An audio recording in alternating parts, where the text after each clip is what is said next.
morning, students. Now, today we'll be discussing about the design of a conservation reserve.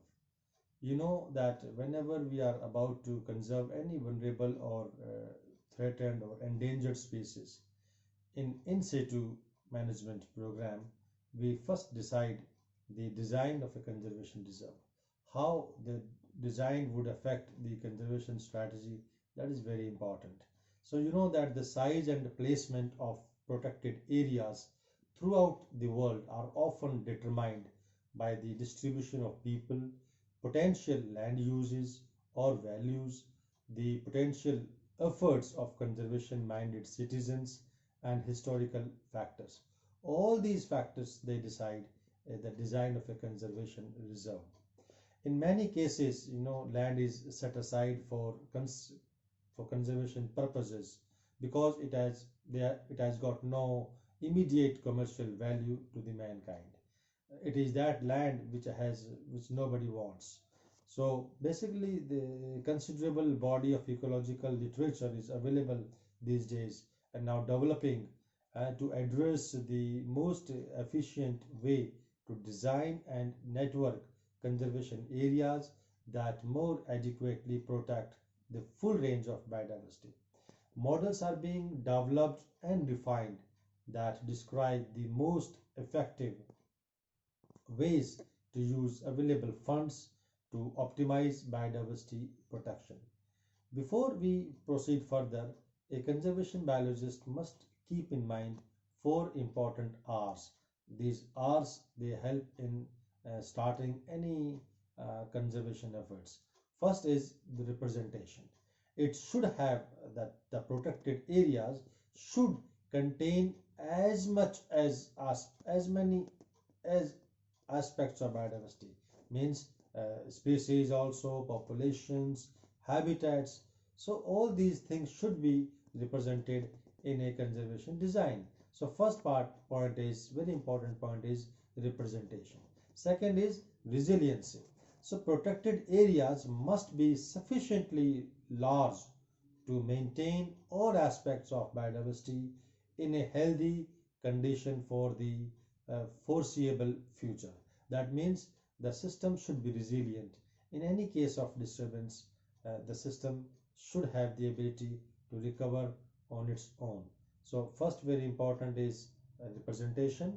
Another is resilience. Third is redundancy. What it says that protected areas must include enough example of each aspect of biodiversity to ensure the long-term existence of the unit in the face of future uncertainties.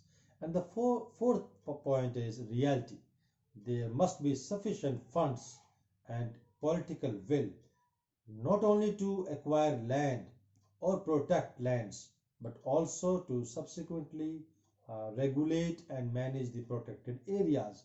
So these 4 points we must keep in mind before starting any conservation area or any conservation program. And then there are certain specific questions they must be addressed before we proceed in conservation aspects. Number one question is that how large must a natural reserve be to effectively protect biodiversity? So the area, the size is very important. And the second question should be, what it comes, is it better to have a single large protected area or multiple small reserves? The third question should be assigned to students is how many individuals of an endangered species must be included in a protected area to prevent that species extinction. And very important, what should be the shape of the conservation reserve is very important. Another is when a network of protected areas is created, should the areas be close together or far apart, or should they be isolated from each other, or should they be uh, connected by corridors? So all these questions they must be answered before proceeding for conservation effort. All over the world, Among the conservation biologists, a debate over size took place, where people said that in conservation biology, the large intact areas are more better as compared to small isolated areas. A debate regarding SLOSS debate, that is SLOSS. SLOSS stands for single large or several small. So this debate was very, very important, and the proponents of large nature reserves argue that only a large protected area has sufficient numbers of large, wide-ranging, low-density species such as large carnivores to maintain long-term populations. Large nature reserves also minimizes the ratio of edge habitats to total habitat, encompass more species, and can have greater habitat diversity than small reserves. Advantage of large parks is effectively demonstrated by an analysis of 299 mammal populations in 14 national parks in western North America. It was a remarkable study. It, it suggests that the gist of that study is local extinction rates have been very low or zero in parks with area over 1000 kilometers square and have been much higher in parks smaller than 1000 kilometer squares. Human population diversity or densities tends to be lower on the edge of larger reserves in comparison with human densities on the edges of smaller reserves, and this could contribute to higher extinction rate in smaller parks. When a park reaches a certain size, the number of new species added with each increase in area starts to decline. At that point, creating a second large park or another park some distance away may be the most effective strategy for preserving additional species than simply adding on to the existing park. Basically, when we are about to establish any conservation reserve, we should ensure that we have the maximum area available to us so as to accommodate as many as species possible. That keystone resources should be included in addition to habitat features that promote biodiversity, such as elevational gradients. Whenever possible, land adjacent to protected areas should be acquired in order to reduce external threats to existing parks and to maintain critical buffer zones. Even though large parks have many advantages, well managed small natural reserves also have values, particularly for the protection of many species of plants, invertebrates, and small vertebrates. For example, in an Australian agricultural landscape, woodland remnants as small as 500 meters square, 50 meters square, retain some native insect species, an amazing demonstration of the conservation value of even extremely small habitat fragments. Small reserves may be effective at protecting isolated populations of rare species, particularly when encompasses a unique habitat type found nowhere else. Numerous countries they have many more small protected areas less than 100 hectares than medium and large ones. Yet the combined area of these small reserves is not only a tiny percentage of the total area under protection, but harbors a rich biodiversity.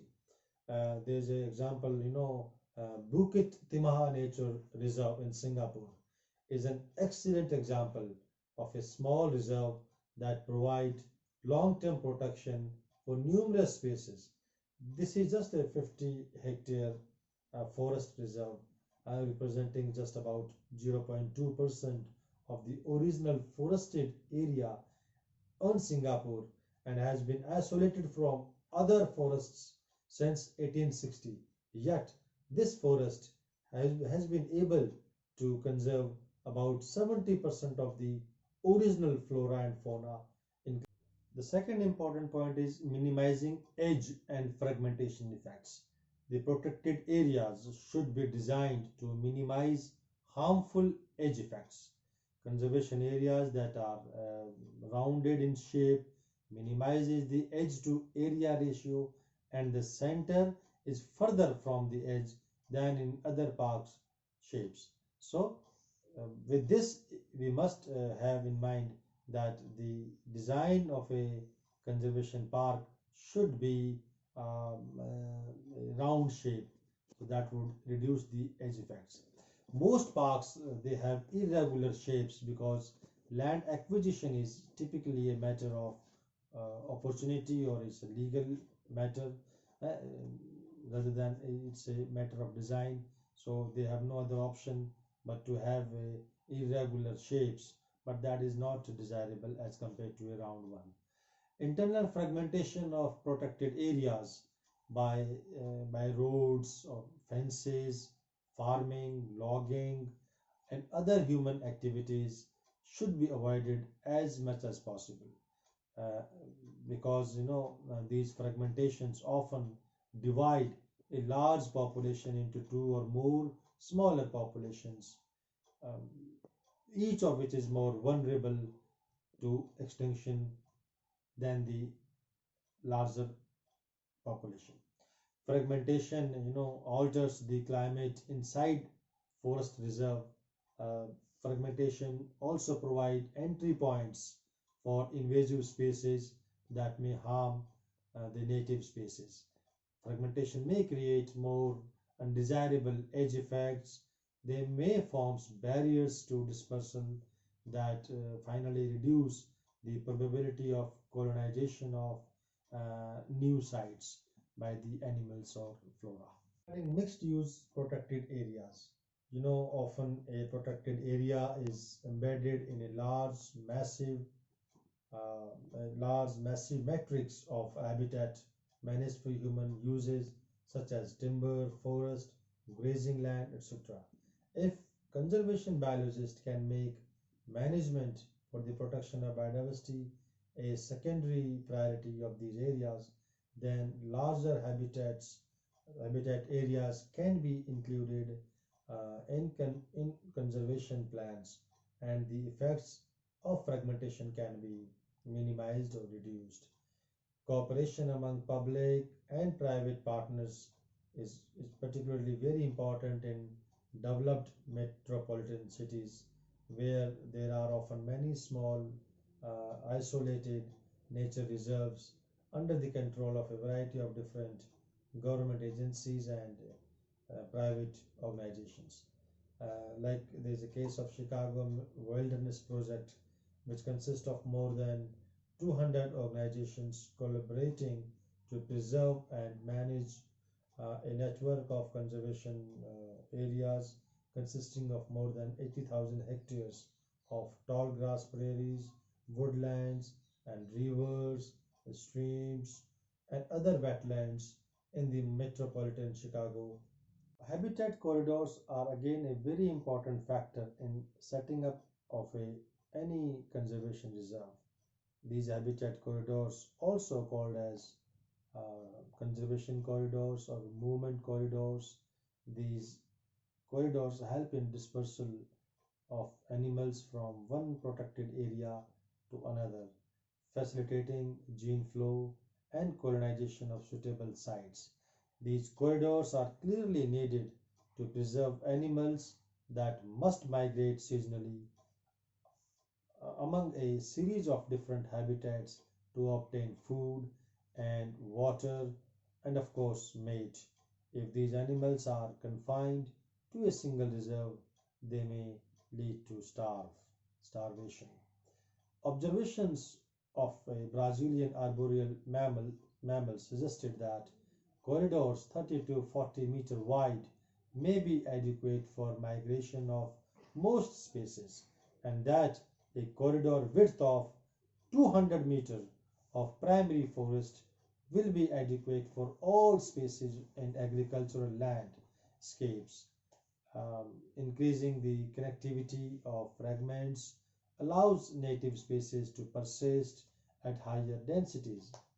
In many areas, these culverts, tunnels, over bridges, underpasses, they create passages uh, over roads or under roads and railways that allow dispersal between animals and vehicles, which allows the movement of the animals and restrict the movement of the vehicles, which can save lives and money. But there are certain some possible drawbacks are also associated with these uh, habitat corridors. Like these corridors may facilitate the movement of pest species and diseases. Thus, a single infestation could quickly spread to all the population in that protected area. And second important uh, drawback is that during these movements, these corridors, the hunters or the um, they have more chances of gunning down the animals because they will be moving from these corridors, and the illegal hunters they may set up the settings and is detrimental to the health of the wildlife. Means the predators of these wildlife they have a chance of increase when they will be knowing that these animals they will be migrating through these particular routes, so the threat is more severe. In general, maintaining existing corridors is probably worthwhile because many of them are along watercourse that may be belonging biologically important habitats themselves. There would be a value to leaving small clumps of original habitats between large conservation areas to facilitate movement in a stepping stone pattern. The protected areas that birds use as a stopping points along the flyways of their annual migrational routes could be considered example of such stepping stones. Corridors are most obviously needed along known migration routes.